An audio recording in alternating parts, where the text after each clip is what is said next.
Average Woodsman here, back with another video. So today I wanted to go over some of my favorite Mora knives.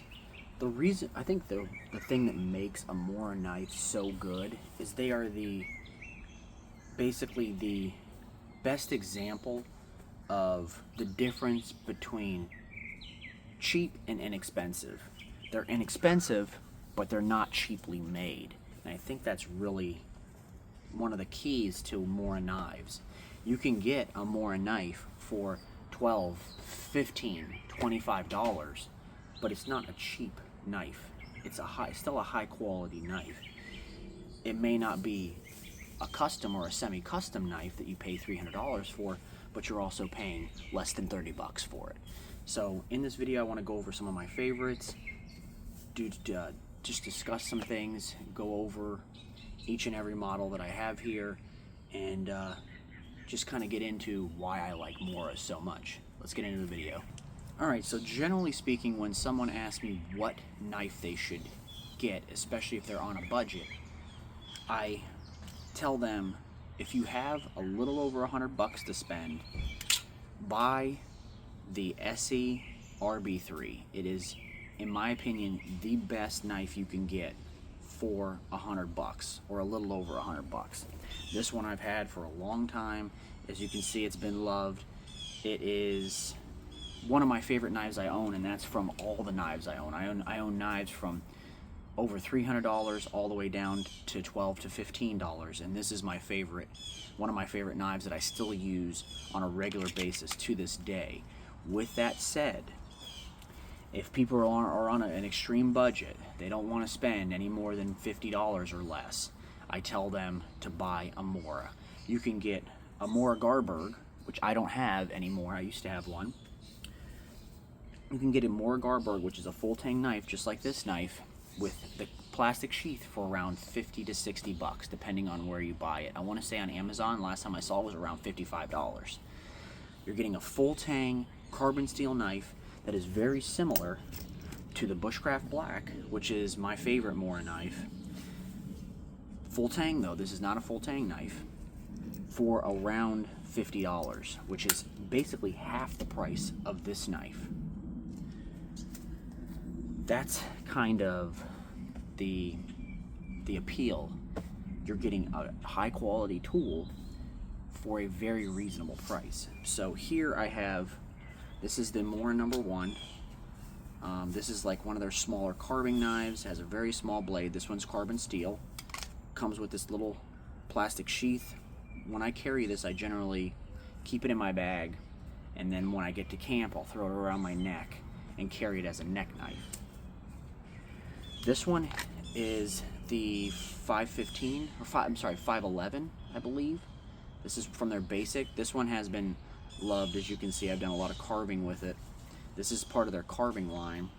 It's an excellent knife, very comfortable handle, nice Scandi grind. It's excellent for a lot of carving, a lot of woodworking.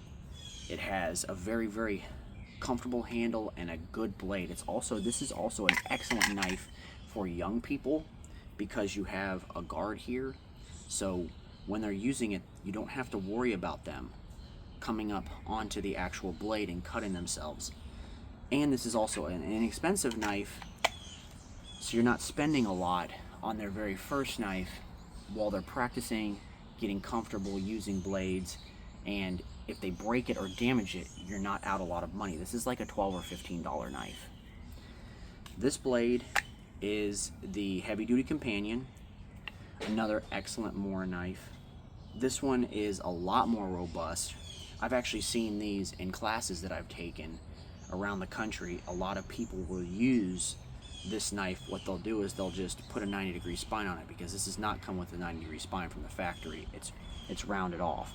So a lot of people will take and they'll put a 90-degree spine on this, buy this knife. This is like a $15 knife, and it's heavy duty and it's robust. It can be beat on, you can baton it.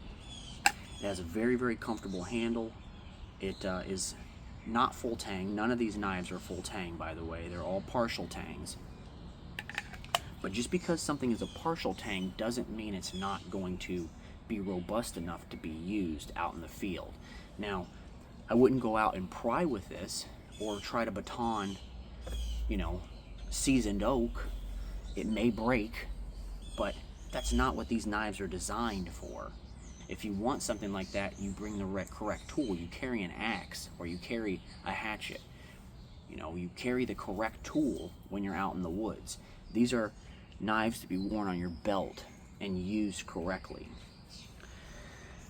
This one is probably my favorite. This is the Bushcraft Black. I use this one probably the most. Once again, these are all carbon steel. This one has a 90-degree spine. It has a Scandinavian grind.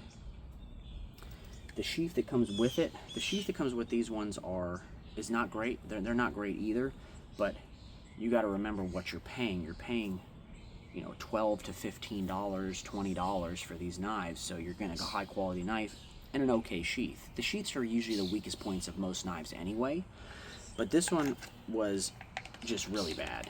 Loose. It does not sit in there very well. It makes a lot of noise. This clip-on portion comes off. It's just not, I just did not like it personally.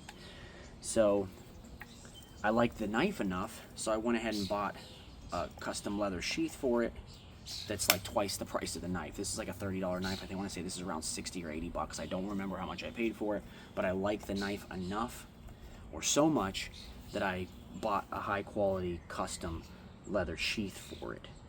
So these are some of my favorites.